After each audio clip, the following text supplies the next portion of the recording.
D'après une étude, les transhumants dépensent une somme estimée entre 1,2 à 1,3 million de francs CFA par famille et par an dans leur périple pour la sécurité de leurs animaux. Ce qui fait dire aux chercheurs que pour l'ensemble des milliers de familles de transhumants dans la zone du Sénégal, de la Mauritanie et du Mali, pour ne citer que cet espace, ce sont des milliards qui sont en jeu dans les transhumances, et ceci par rapport aux transactions financières. Cependant, le fait génère chaque saison des conflits aux conséquences inestimables.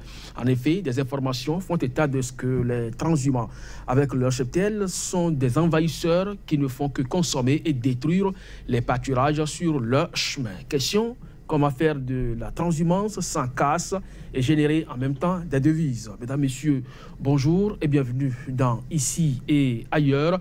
Élisée Héribert Label Adjovi, bonjour. Bonjour. Vous êtes journaliste, vous êtes aussi internationaliste et écrivain. Merci de répondre à notre invitation. C'est moi qui vous remercie. En face de vous, c'est Franck Kenevon, le président plus spécialiste de la gouvernance locale. Merci de répondre encore une fois à notre invitation sur ce plateau. C'est toujours un plaisir pour moi d'être des vôtres. Afrique, problématique de la gestion de la transhumance, c'est le thème central de cette émission. Mesdames, Messieurs, plus de 20 millions de personnes vivent du pastoralisme au Sahel. Cependant, cette activité est confrontée à des risques de crise et de conflits cycliques. Franck Kenevon, comment cela peut-il s'expliquer?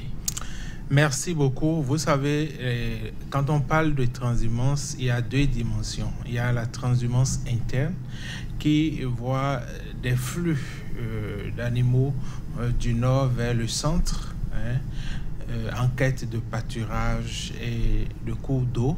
Ensuite, nous avons les flux qui viennent des pays voisins, le Nigeria, le Niger, le Burkina et autres, et qui viennent donc de façon cyclique dans notre pays en quête de pâturage. Et donc, il faut mettre en place un dispositif pour gérer ces flux qui reviennent chaque année, parce que justement, quand les bêtes, les troupeaux arrivent dans les localités, ce n'est pas des pâturages vierges.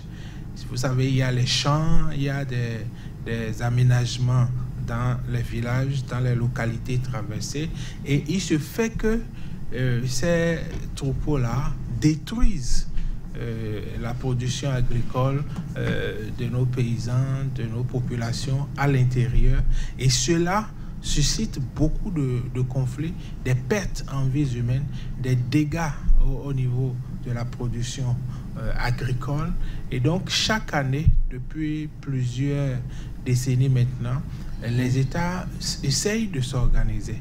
Mais au-delà d'un pays, nous devons regarder ce phénomène comme un besoin d'aménagement communautaire, que ce soit au niveau de l'UEMOA ou de la CEDEAO. Il faut rentrer dans une dimension d'aménagement des territoires, parce que le Bénin a fait des efforts pour tracer des couloirs pour les transhumants, mais ces couloirs ne sont jamais respectés.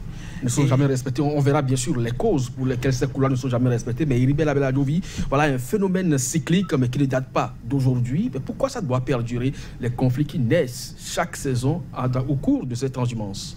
Oui, déjà, il faut reconnaître que sur le plan international, ça date de plus de 4000 ans qu'on parle de cette transhumance-là, parce que vous savez très bien que entre la période de la fin de la moisson et le début des premières pluies, c'est une période où il y a quand même possibilité que l'on puisse amener les troupeaux d'une zone vers une autre, d'un pays vers un autre.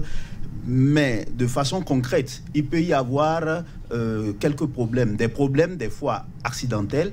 Et là, par exemple, vous savez, lorsque les bergers, les pasteurs sont en train d'emprunter leur trajectoire, il peut arriver qu'il y ait, par exemple, quand je prends de façon générale, je prends la situation qui se passe actuellement en Centrafrique, où il y a un conflit armé. Et aujourd'hui, avec le terrorisme, Vous savez qu'il y a des pasteurs qui viennent jusqu'en Centrafrique, notamment dans la zone frontalière, à Cabo. Mais là, à cause de la guerre, de la crise qui sévit actuellement, les pasteurs sont obligés alors de détourner leur trajectoire.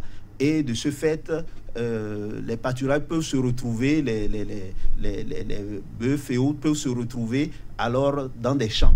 Puisque c'est vrai qu'on a fini de faire la récolte, mais il y a des cultures qui prennent plus de temps. Quand on prend par exemple le manioc, c'est un exemple que je donne parmi 1000, alors c'est encore là. C'est encore là. Et si le troupeau se retrouve alors dans ces champs, il peut y avoir dévastation de ces champs-là. Les greniers aussi peuvent subir de dommages. Et vous savez, la suite, Franck le disait tout à l'heure, ça peut amener des accrochages. Donc ça veut dire que c'est un conflit inévitable? Non, là, on parle des conflits qui sont accidentels, mais il y a des conflits volontaires. C'est-à-dire que, par exemple, même par rapport aux conflits accidentels, vous savez aujourd'hui, avec la question de la désertification, où les points d'eau sont de moins en moins suffisants, et que avec le phénomène des feux de brousse et autres, alors là où les brebis pouvaient s'abreuver facilement, là où le troupeau pouvait s'abreuver facilement, on ne trouve plus les points d'eau, on ne trouve plus de la verdure, on est obligé alors de détourner la trajectoire, et là on se retrouve dans les champs. Mais il peut y avoir maintenant un désordre provoqué par les pasteurs pour, comment on appelle, pour riposter en fait à des actes antérieurs de la part des agriculteurs qui ont peut-être tué une partie du bétail, et là ça amène de graves conséquences. Alors, donc la question du changement climatique s'invite également dans ce débat. Là-dessus, Franck Kinevon, vous parlez tout à l'heure d'un aménagement communautaire. Mais cela suppose, puisque vous avez dit que le Bénin a déjà fait des avancées en la matière, ça suppose quand même qu'il y ait un cadre juridique harmonisé. Alors, est-ce que vous pensez que cela existe au niveau de l'espace CEDEAO et 8 mois que vous avez cité tout à l'heure en exemple? Oui, je voudrais dire que les conflits naissent justement parce que chaque acteur ne respecte pas la réglementation en vigueur. Il y a des couloirs qui sont tracés pour les éleveurs. Ces couloirs-là ne sont pas toujours respectés. Mais lorsque vous parlez des animaux, est-ce que même les humains n'arrivent pas d'abord à respecter? Non, vous savez, vous pensez qu'un animal peut le faire? Pendant un troupeau que mon passage au ministère de l'Intérieur, j'ai fait beaucoup de tournées de déplacement et j'ai pu constater que ces animaux-là étaient tellement obéissants à leur berger que si le berger veut que les bêtes ne rentrent pas dans les champs, il peut le faire, il peut y arriver. Même si l'animal a faim, il voit qu'il y a de l'herbe verte là-bas. C'est des animaux qui sont bien éduqués, bien dressés et qui obéissent à leur berger. Mais vous savez, dernièrement, on a observé quand même qu'il y a des bergers qui, au lieu de faire paître leur troupeau dans la journée, attendent la nuit pour aller dévaster des champs. Et aujourd'hui, on n'arrive même pas à identifier quel troupeau a commis le forfait. Mais il paraît que la nuit, c'est plus frais parce qu'en plein jour, il y a trop de soleil. Or, la nuit, ce n'est pas conseillé parce que justement, on ne peut pas maîtriser les troupeaux. Et donc, ce que le Bénin a fait, mais qui n'est pas allé jusqu'au bout. Et c'est pour cela que j'en appelais à une intervention communautaire, que ce soit UEMOA ou CEDEAO, parce qu'on reçoit aussi des animaux du Nigeria. C'est que le Bénin avait fait des tracés cartographiés, de sorte que les couloirs là sont identifiés. Maintenant, il faut installer un certain nombre d'infrastructures. Il faut mettre des abreuvoirs, il faut mettre des balises pour que les bêtes puissent être canalisées vers le pâturage libre et non vers les champs qui ont reçu quand même des investissements. Il faut dire aussi que parfois, les forces de l'ordre sont complices. Vous savez, quelqu'un qui vend un bœuf, il détient beaucoup d'argent. Il peut corrompre, il peut facilement s'acheter des droits et faire ce qu'il veut. On a eu du centre jusqu'au nord différents cas où on a vu quand même que parfois on laisse les éleveurs faire simplement parce qu'il y a eu des compromis dans le dos et autres. Et donc, ce que je pense qu'il faut faire aujourd'hui, il faut qu'au niveau de l'UEMOA ou de la CEDEAO, les pays puissent s'entendre de façon responsable et homologuer les tracés à l'intérieur de chaque État, surtout les États qui accueillent les bêtes. Parce que on ne va pas dire parce qu'on prélève la taxe de développement local sur chaque bête, c'est déjà suffisant, c'est déjà un passe-droit pour faire de n'importe quoi dans notre pays. Il y a beaucoup de troupeaux qui viennent des pays voisins. Il faut que ces pays-là aussi soient associés à la réflexion, de sorte que les communes qui sont traversées, les communes qui connaissent les dégâts matériels, les communes qui enregistrent les pertes en vies humaines puissent être protégées, de sorte que ce soit l'ambition du Bénin, c'est d'en faire une activité pacifique et rentable, aussi bien pour les éleveurs, pour les collectivités territoriales, que pour les agriculteurs. Parce que le passage des bêtes, en laissant leurs bouses et autres, ça fertilise le sol, et ça participe donc à la production agricole. Il faut travailler ensemble et enlever les gemmes de violence de cette activité, parce que beaucoup de Béninois vivent de l'élevage comme dans les autres pays. Oui, vous parlez du Bénin spécifiquement parce que c'est votre zone géographique. La plupart des pays sahéliens vivent quand même de l'élevage. Alors, vous avez suivi, Franck Kenevoa, vous avez tout à l'heure dit qu'en représailles donc aux actes antécédents ou antérieurs, des éleveurs vont jusqu'à la riposte. Mais aujourd'hui, lorsqu'on parle de couloir de transhumance, est-ce que vous pensez que des animaux, fut-ils dressés n'importe comment, peuvent véritablement respecter ces couloirs? Ah oui, je pense que je pourrais même peut-être citer une partie des Saintes Écritures. Les brebis connaissent le berger. Je pense que la voix du berger est bien reconnue par les brebis, peut-être plus que les hommes. Oui, ils savent, un berger peut conduire très très bien ses brebis. Quand ils entendent sa voix, ils l'écoutent. Cela est très important. Cela dit, oui, avec les problèmes qu'il y a aujourd'hui, notamment entre les éleveurs et les agriculteurs, on a l'impression que cette activité n'est pas profitable et qu'il faudrait peut-être, notamment au niveau des pays qui accueillent ces pasteurs-là, il faudrait peut-être amener plus de répression. Je pense que en réalité, c'est une méthode qui est profitable à tout le monde. C'est vrai que en faisant cette activité de transhumance, ça permet justement l'engraissement des troupeaux et leur reproduction. Donc vous voyez qu'au niveau de la vente, il y a de la plus-value, mais également pour les pays qui accueillent et aussi pour les agriculteurs, ce n'est pas moins bénéfique. On pourra parler par exemple du maintien des paysages ouverts, ça c'est un point important. Ça aide également à l'embroussaillement, prévenir également le risque d'incendie, sans oublier que cela permet, et Franck Kenevoa en parlait tout à l'heure, d'entretenir la biodiversité, parce que en parcourant ces champs, même si c'est pas les parties emblavées, ça permet d'enrichir le sol, et c'est une méthode qui date de très longtemps, oui, naturelle, d'enrichissement du sol. Donc cela, c'est ce qu'il faut d'abord noter pour voir que tout le monde y trouve son compte. Maintenant, il y a des problèmes et c'est normal qu'il y ait des problèmes. Et je l'ai dit tout à l'heure, parce que de plus en plus, avec les changements climatiques, il y a moins de points d'eau. Voilà. Il y a 10 ans, c'est plus facile qu'aujourd'hui. Or, on a besoin des points d'eau pour le bétail. On est obligé alors de chercher là où trouver de l'eau, et des fois, c'est proche des champs, et ça ne fait pas l'affaire des agriculteurs. Mais vous pensez-vous que la maîtrise, par exemple, de cette question de transhumance peut participer à l'intégration africaine?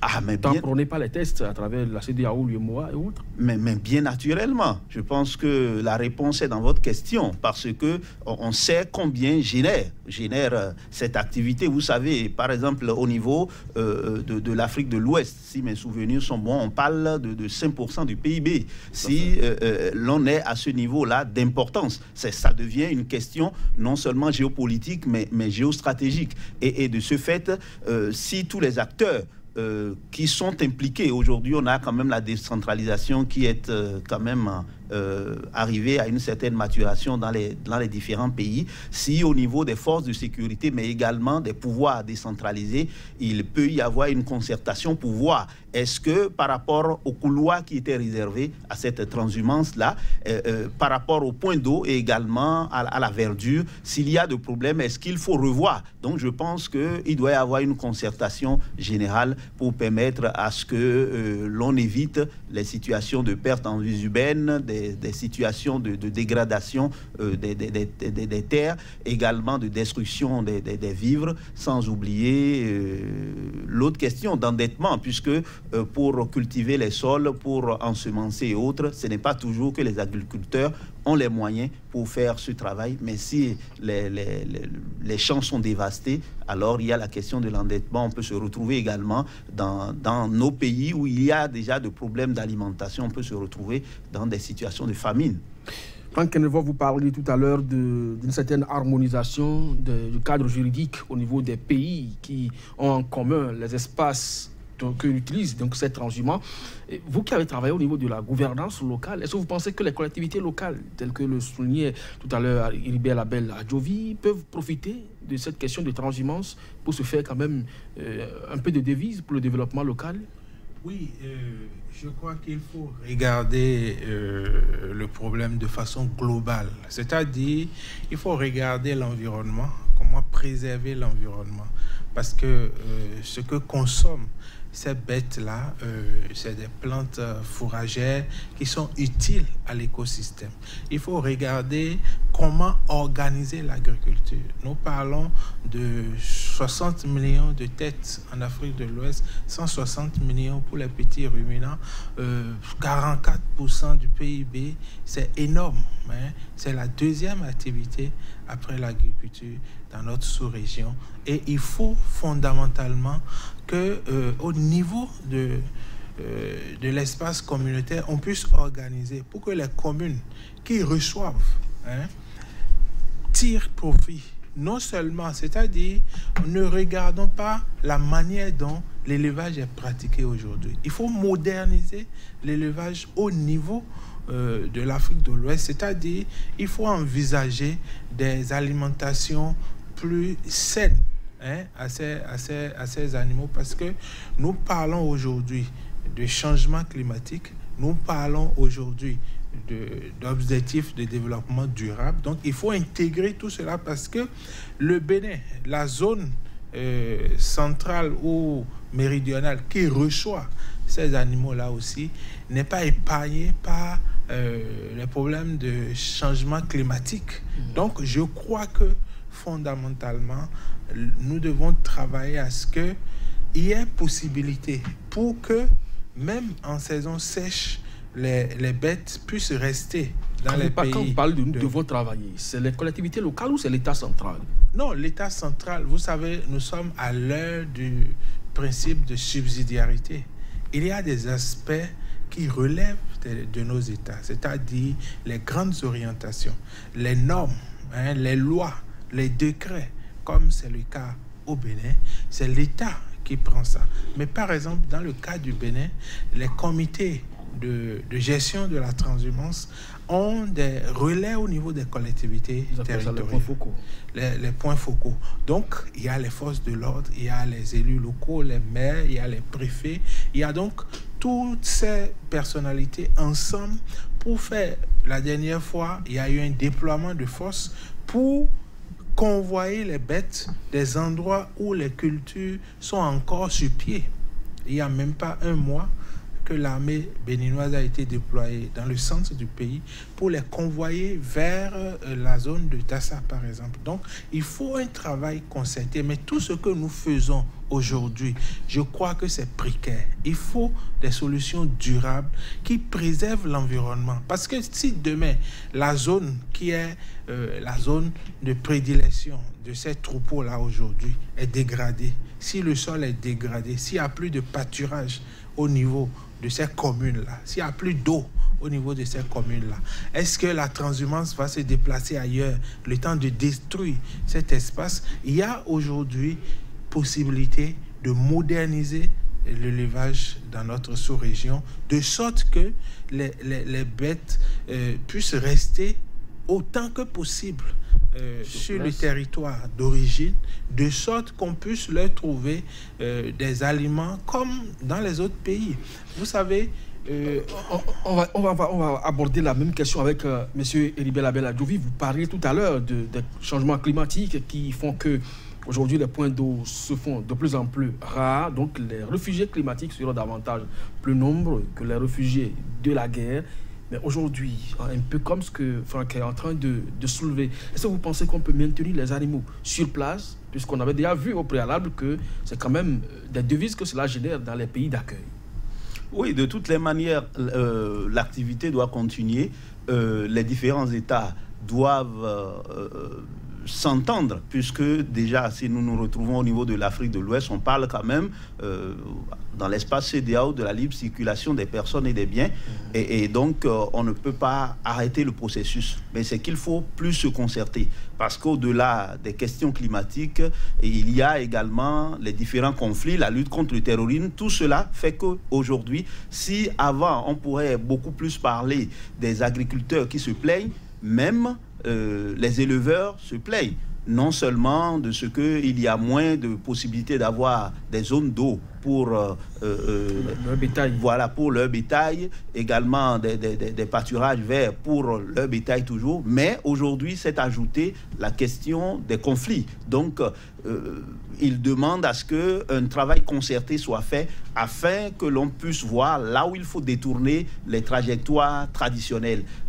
Donc quand on voit tout cela ensemble et qu'on sait quand même que cette activité génère beaucoup de ressources de part et d'autre, et des pays d'origine de ces troupeaux et des pays d'accueil, je pense qu'on doit aller de plus en plus vers une concertation. Et je pense que beaucoup de réflexions se mènent à cet effet. D'ailleurs, je crois que même dans notre pays, le Bénin, il n'y a pas si longtemps, si j'ai bonne mémoire, il y a eu un conseil des ministres en date du 13 décembre 2017 qui parlait justement, avant on pouvait dans la zone du plateau, dans la zone également d'Ouzou, si je prends toute la zone Agonli, mais également Zobodomé, le Monokoufo. Mais aujourd'hui, je pense que par rapport à tous les problèmes et les accrochages, on a dit il faut arrêter tout au niveau de la zone de Dassazomé. Je pense que à l'échelle nationale, c'est bien, mais il faudrait, et dans chaque pays, je sais qu'il y a des dispositions qui sont prises, mais il faudrait davantage de concertation entre les pays afin que cette activité, qui génère quand même beaucoup de ressources, puisse engendrer moins de conflits. Puisqu'on sait ce qui amène les problèmes, il faudrait qu'il y ait une concertation pour amoindrir. On sait ce qui amène les problèmes, mais ces dernières années, il y a beaucoup plus de pertes en vie humaine. Qu'est-ce qui explique les exacerbations de la violence? Ah, mais oui. Dans les deux cas, bien sûr. Mais bien sûr, lorsque il y a moins de points d'eau et qu'il y a moins de pâturage, les bergers, les pasteurs sont amenés à dévier leur trajectoire traditionnelle et ils se retrouvent alors dans les champs. Et lorsqu'ils se retrouvent là où ils ne doivent pas se retrouver, les agriculteurs se sentent menacés. Et là, ils abattent le bétail et de l'autre côté, les autres aussi réagissent.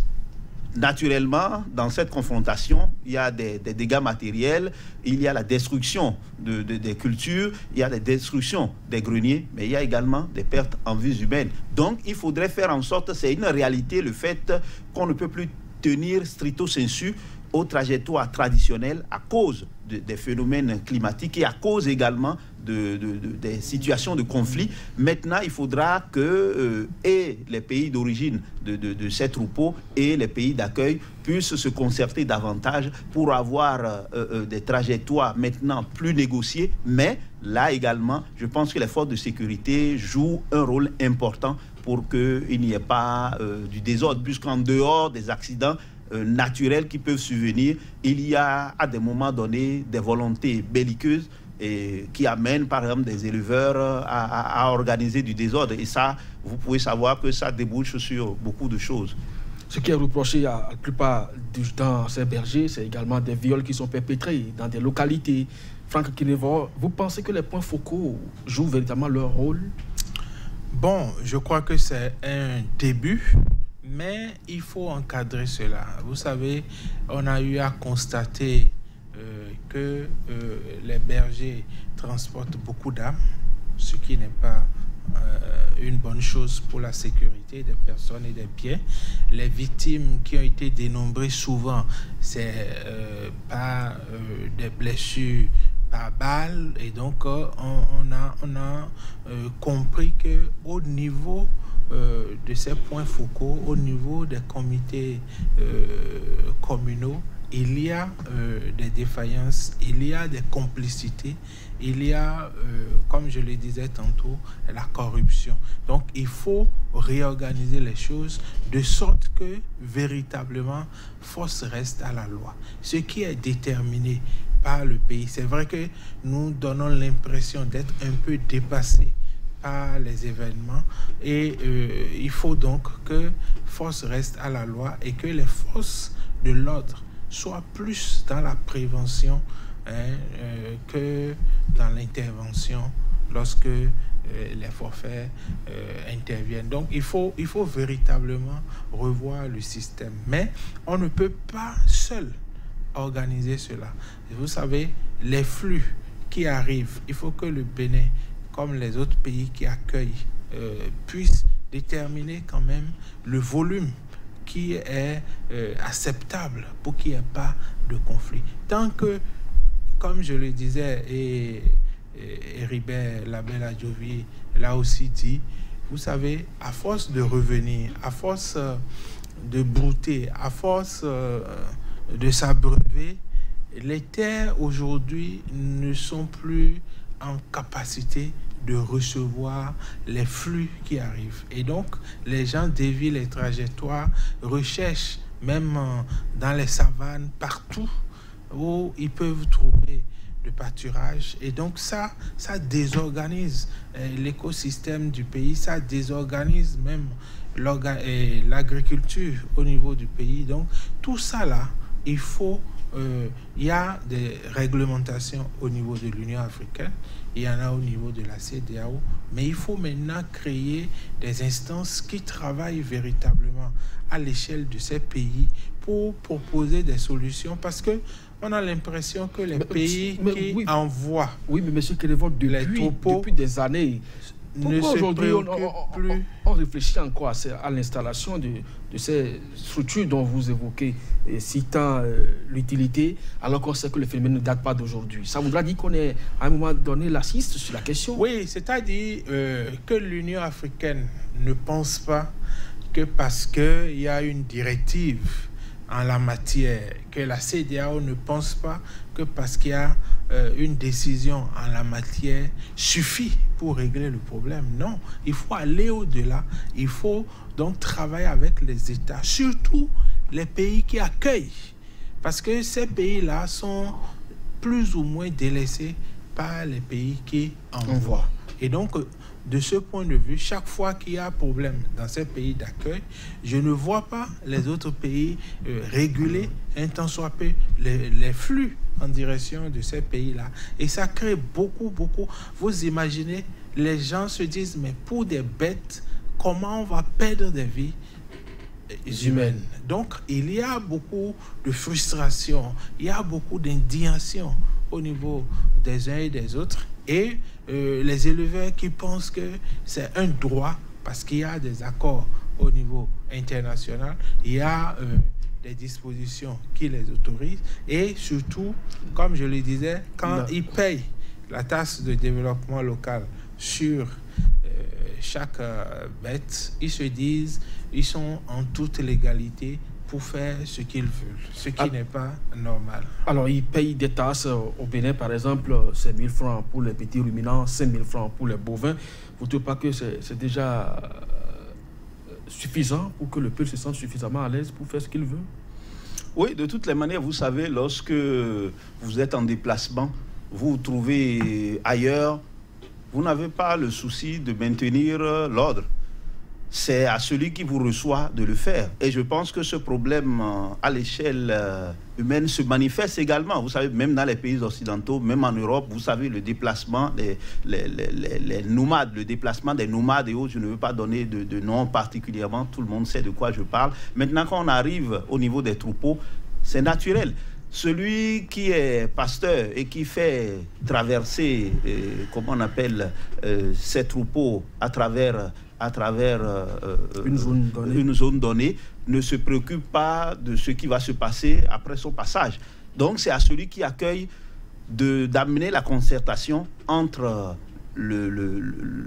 comment on appelle, entre le pays d'origine et lui. Et c'est à ce niveau-là qu'il faut qu'il y ait plus de concertation. Et je pense qu'aujourd'hui, nous avons quand même des ensembles sous-régionaux qui doivent fonctionner. Je sais que beaucoup de séminaires se font dans ce sens et peut-être que ça aide aussi à ne pas avoir trop de problèmes, mais il faudrait maintenant qu'on en arrive à une synergie d'action plus accentuée afin que on puisse quand même éviter ce qui peut l'être, puisque c'est comme si chaque année, on s'attend à la fatalité, qu'il y ait des plantations qui soient détruites, qu'il y ait des champs qui soient dévastés, et que de l'autre côté, qu'on enregistre des pertes en vies humaines. Ce qu'on sait, on peut éviter, et ça, je pense que nous devons y aller. De la même manière qu'on a des problèmes à nous intégrer économiquement, je pense que de ce côté, d'ailleurs, ça fait un pan de l'économie, de ce côté, si nous nous mettons ensemble, on ne peut pas éviter qu'il y ait des cas isolés, mais de fait que cela soit généralisé, ça prouve qu'il y a quand même de l'insuffisance au niveau de nos États, alors que nous avons des ensembles sous-régionaux qui fonctionnent peu ou prou. Alors, vous appelez de tous vos voeux ici l'application des tests.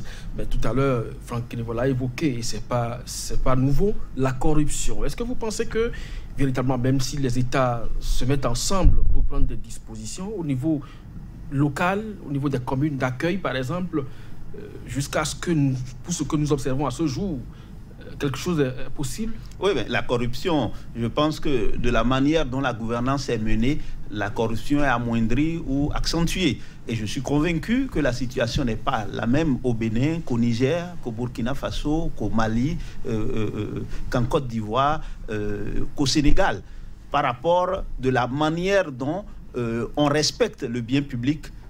Avec les hommes, c'est de cette même manière que ça se passe avec les animaux. Donc, il est question à ce que les tests soient appliqués et qu'il y ait des sanctions lorsque quelqu'un enfreint aux règles.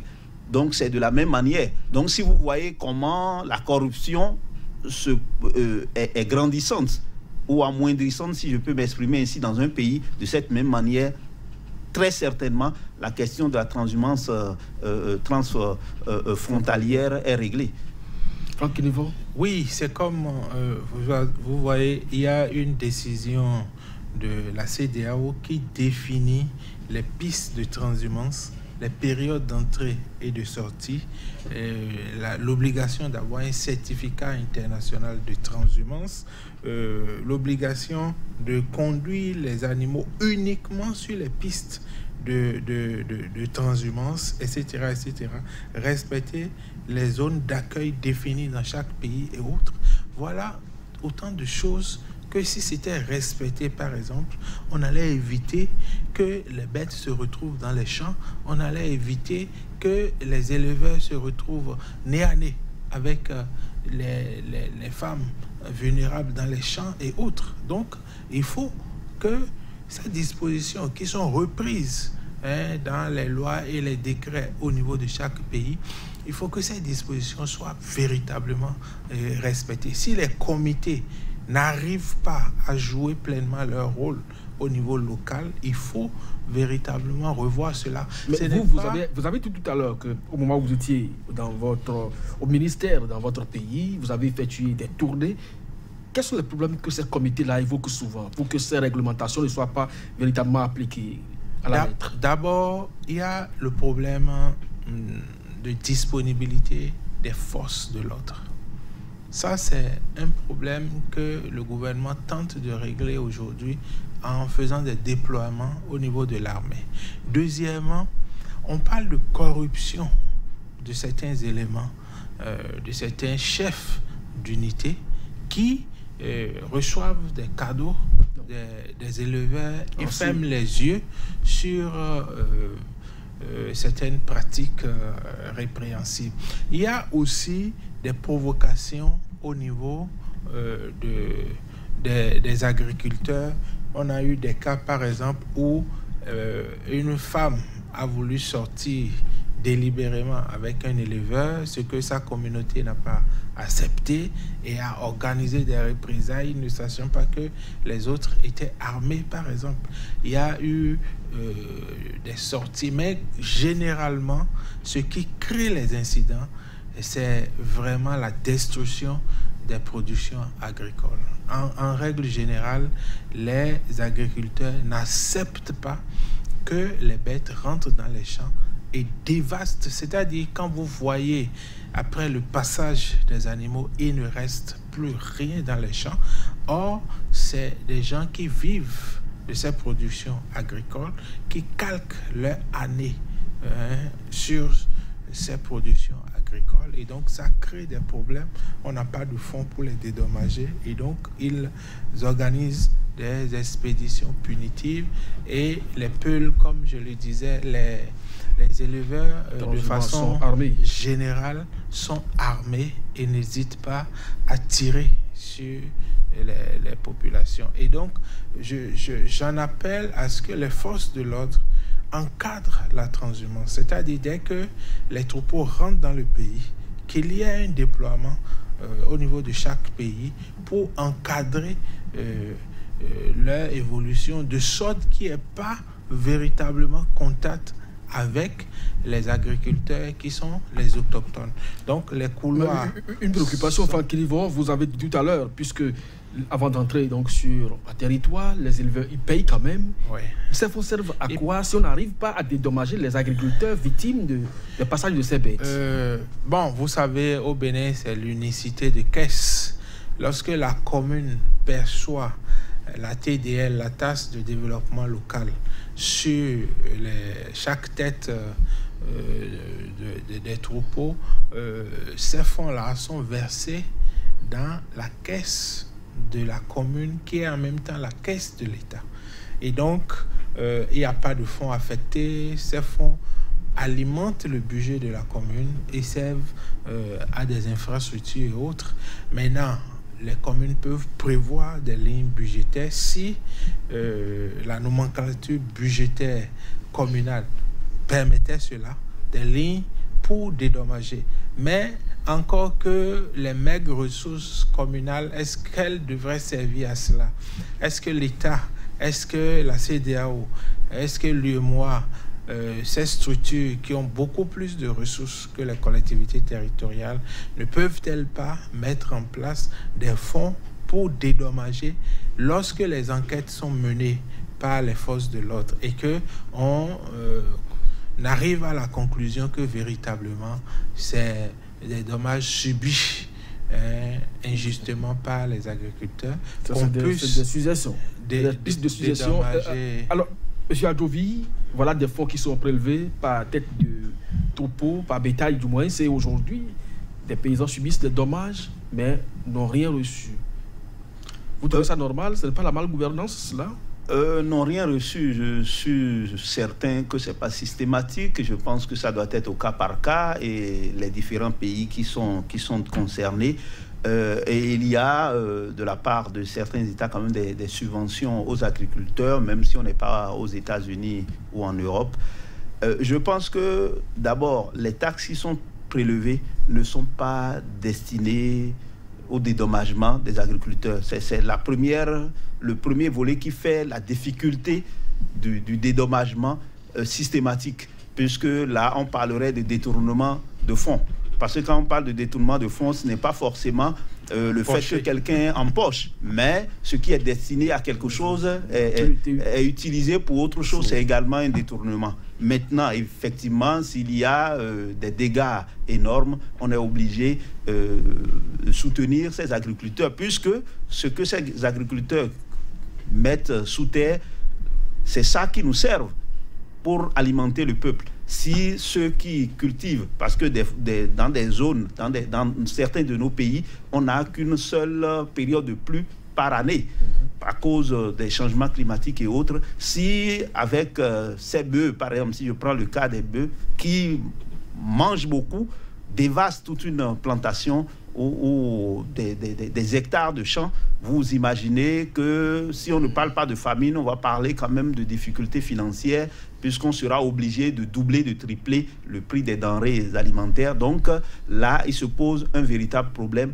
Et je ne suis pas sûr que de façon systématique, s'il y a ces problèmes et que c'est vraiment vérifié, que l'État central, et là je suis complètement d'accord avec Franck Kenevo, c'est l'État central et c'est les ensembles sous-régionaux qui peuvent prévoir des mécanismes pour soutenir ces agriculteurs.